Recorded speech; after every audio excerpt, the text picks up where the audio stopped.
Bonjour. Bonjour monsieur. Ça va? Allez-y. Je vous en prie, asseyez-vous. Merci. Sécurité, s'il vous plaît.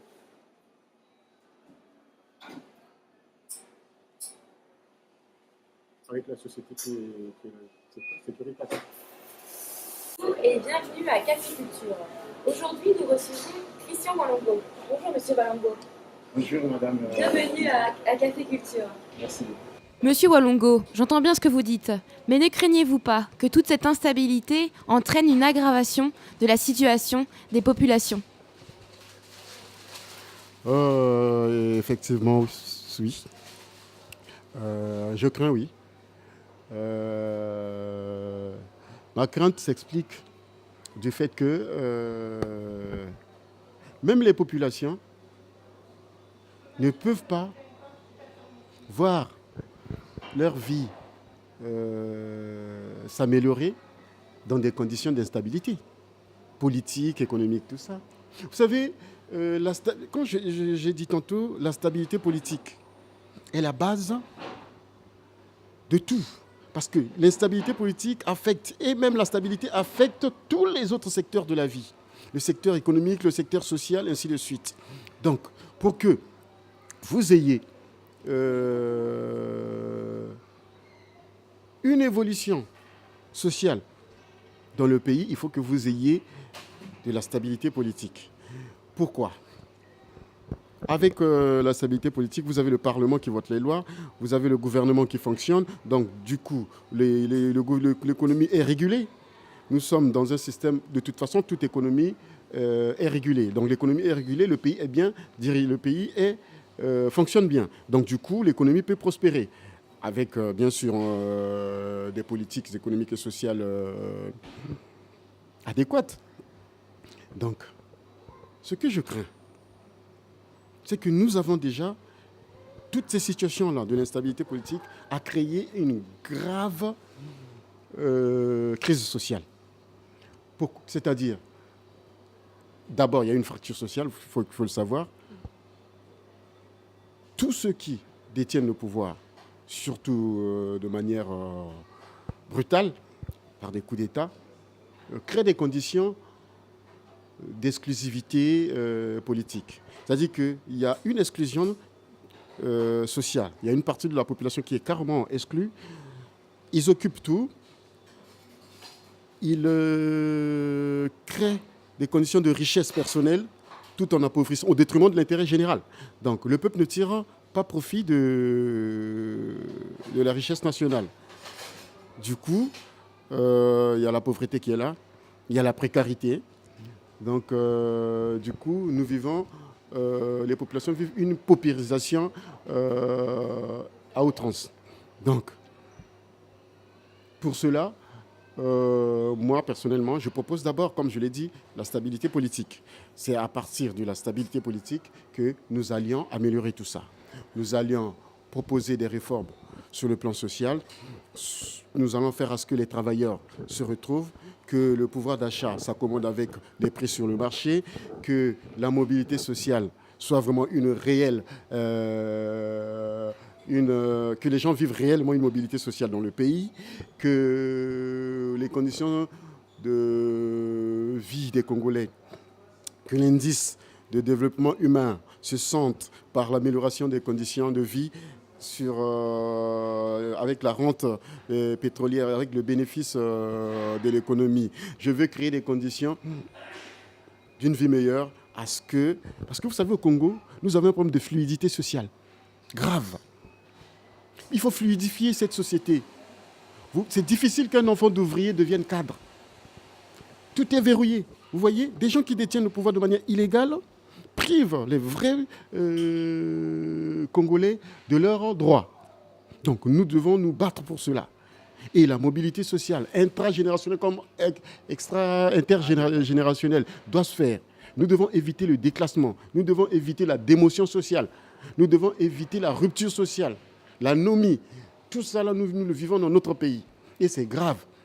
Donc les Congolais doivent sortir de cette situation. Et pour cela, il faut s'impliquer dans la politique, il faut s'engager dans la politique. Je demande même aux gens d'adhérer dans les partis politiques, de travailler, parce que tant que vous n'êtes pas dans les acteurs des situations politiques, vous serez des spectateurs et rien ne pourra se faire. Nous avons des projets, Madame Apolline.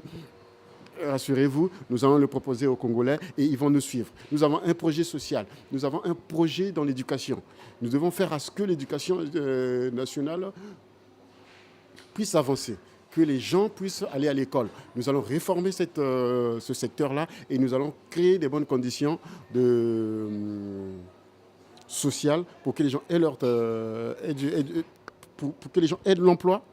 Et nous allons encourager les entrepreneurs et même les partenaires étrangers à venir investir chez nous pour créer des emplois, comme l'avait fait le président Massamba Deba à l'époque, pour que ça puisse permettre un climat de paix sociale, de cohésion sociale. Et nous allons encourager tout ça, nous allons favoriser le peuple à aller vers de l'avant. C'est tout ce que je peux dire sur cette question. De toute cette situation d'instabilité que vous nous décrivez, pensez-vous que l'Afrique va connaître l'émergence ?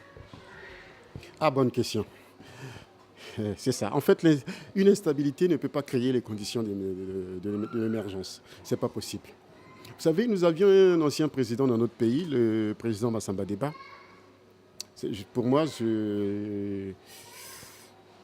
moi, personnellement, je considère comme étant le meilleur président que nous ayons connu dans ce pays.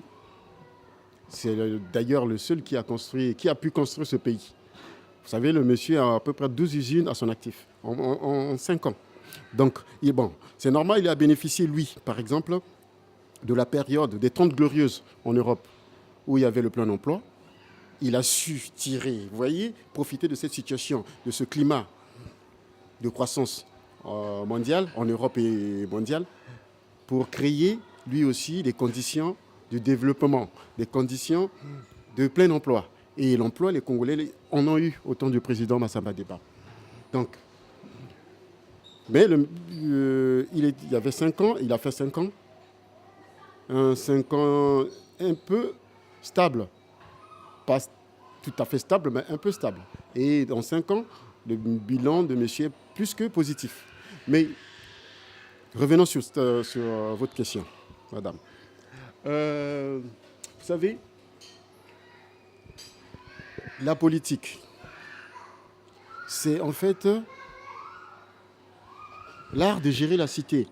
En fait, c'est toute décision politique qui doit impacter sur la société. Donc, tout est décidé par la politique. Mais quand la politique ne marche pas, tous les autres secteurs de la vie ne marcheront pas. C'est la politique qui définit les lois. C'est la politique qui décide du fonctionnement des institutions, que ce soit économique. Donc, vous ne pouvez pas émerger tant que la politique ne marche pas. Quand il y a l'instabilité, c'est le gouvernement qui décide de tout. Quand il y a l'instabilité, nul ne marche. Donc, le président Massamba Deba avait trouvé la bonne formule pour dire que quand la politique prime sur tout, le pays stagne. C'est-à-dire quand la politique prime sur l'économie, le pays stagne. Donc, tant que nous n'aurions pas résolu le problème politique, nous n'irons pas vers l'émergence. Vous ne pouvez pas envisager l'émergence économique de votre pays sans qu'il y ait une stabilité politique. Ce n'est pas possible. Donc, nous, par exemple, moi, je me bats pour instaurer un climat de démocratie, un climat de respect de droit au pays pour que nous ayons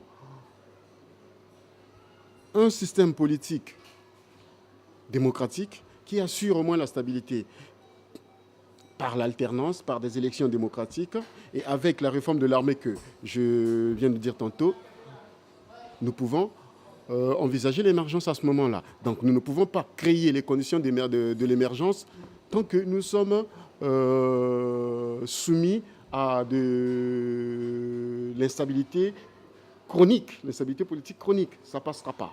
Donc on ne peut pas aller vers l'émergence et on ne peut pas envisager l'émergence dans une instabilité politique, tant qu'il y a l'instabilité politique. Donc il faut qu'il y ait un climat de stabilité politique pour que nous envisagions un développement économique, pour que nous envisagions une émergence. Donc On ne peut pas émerger dans l'instabilité. Donc je trouve que ce n'est pas possible.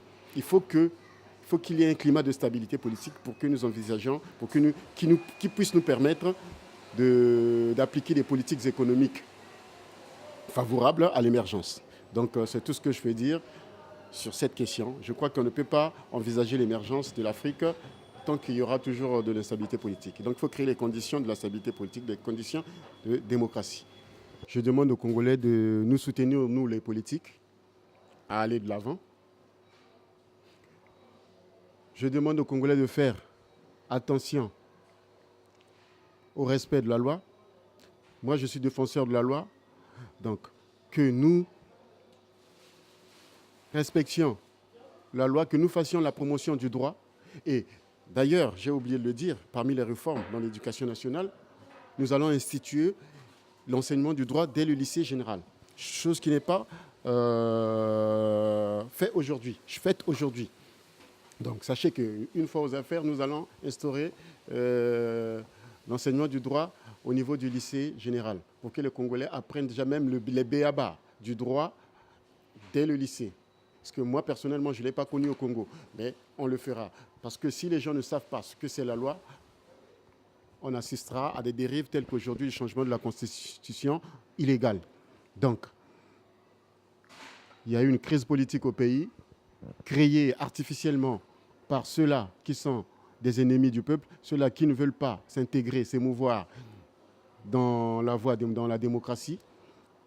Donc, vous devez barrer la route à cela, vous devez suivre les directives des dirigeants politiques, démocrates bien sûr, et vous devez éviter de l'invective, vous devez éviter de la violence, vous devez éviter de l'injure.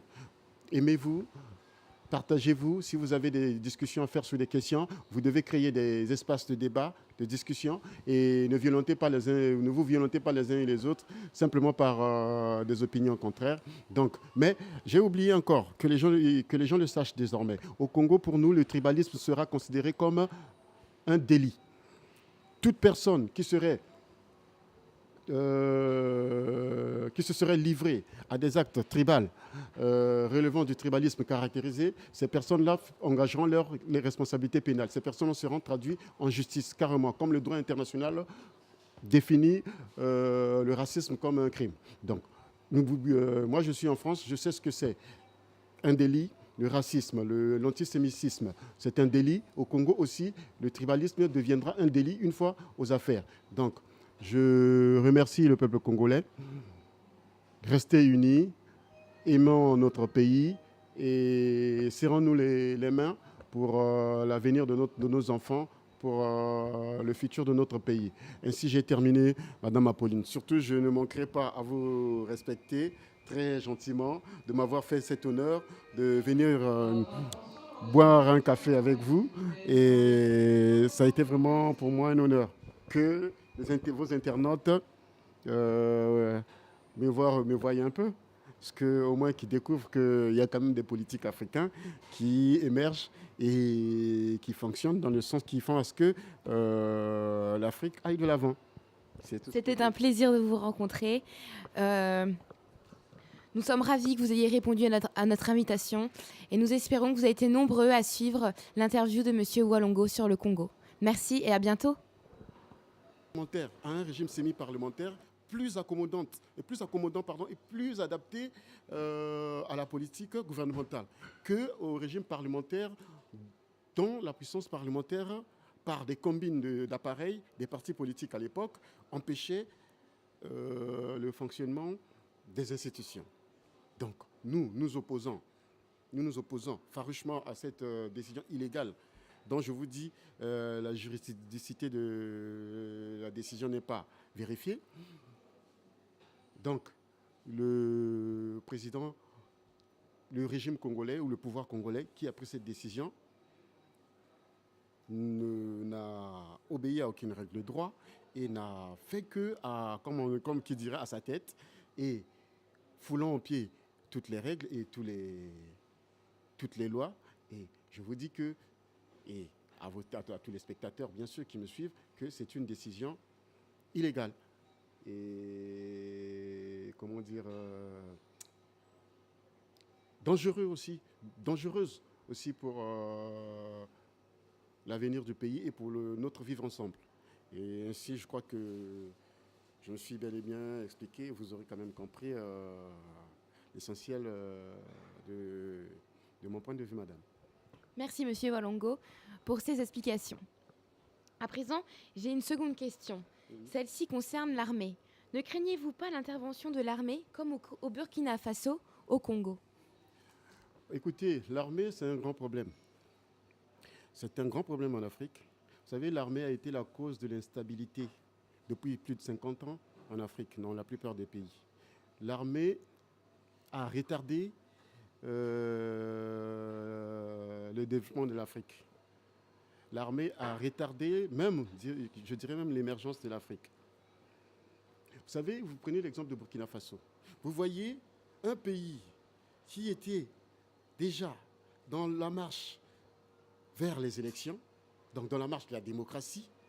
Il y avait des institutions de transition qui étaient mises en place. Ces institutions-là avaient pour mission de conduire le pays aux élections. Et ils étaient presque à quelques jours ou à quelques semaines, si je m'abuse, des élections. Et voilà un groupe de militaires, rétrogrades bien sûr, nostalgiques du régime passé ou défunt, viennent perturber le bon fonctionnement des institutions. En retardant encore le pays d'une avancée. Heureusement que le peuple burkinabé, c'est un vaillant peuple que je félicite ici, j'en profite pour féliciter, et le gouvernement français qui a influé sur cette situation, qui a demandé, qui a soutenu le gouvernement burkinabé, qui a soutenu le peuple burkinabé par l'entremise du président François Hollande, qui a tapé du poing sur la table pour mettre fin à cette situation malheureuse et délétère créée par des militaires rétrogrades. Donc l'armée, nous devons réformer l'armée, du fond en comble alors. Parce que l'armée, ça nous pose beaucoup de problèmes. Même dans mon pays, nous avons connu beaucoup d'instabilité. Nous avons eu des coups d'État en 68, ce coup d'État qui est précurseur même des autres coups d'État subséquents, si on peut dire, suivants. Et ce coup d'État a été d'un impact négatif sur tous les plans sur le pays. Le coup d'État de juillet 68 qui a conduit le président Martin Ngouabi au pouvoir. C'est à partir de ce coup d'État que le Congo a pris une mauvaise habitude de confier les rênes du pays à l'armée. Mais vous savez, comme tous les Africains, comme tous les Congolais qui me suivent le savent peut-être, que c'est le coup d'État de juillet 68 qui nous a conduit dans la situation dans laquelle nous sommes. Donc l'armée, nous devons la réformer. L'armée doit jouer son rôle qui lui est confié par la Constitution, c'est-à-dire son rôle régalien, c'est-à-dire que c'est de défendre le territoire, de sécuriser les populations, de sécuriser le pays et de sécuriser les institutions. C'est ça, l'armée doit s'arrêter dans son rôle. L'armée n'a pas à s'y mixer dans des problèmes civils, l'armée n'a pas à s'y mixer dans des problèmes politiques, la politique reste aux politiques, la politique c'est des institutions, la politique c'est l'État, l'armée n'a pas à mettre son veto sur l'État. L'armée fait partie des institutions de l'État. Donc des organes de l'État comme l'université, c'est un organe de l'État. La police, c'est un organe de l'État. La territoriale, c'est un organe de l'État. La municipalité, c'est un organe de l'État. Donc l'armée fait partie de toutes ces institutions, comme le Parlement, ainsi de suite. Donc nous, une fois arrivés aux affaires, nous allons essayer un peu de reformer cette armée. Nous allons reconduire cette armée dans son rôle initial et originel. Donc je crois que nous ne devons pas craindre l'armée, mais nous devons plutôt soutenir l'armée et en la réformant, en la ramenant dans ses fonctions initiales qui sont ses fonctions de surveillance et de sécuriser, de défendre le territoire en cas d'attaque. Donc c'est son rôle régalien. C'est tout ce que je peux dire sur cette question, madame.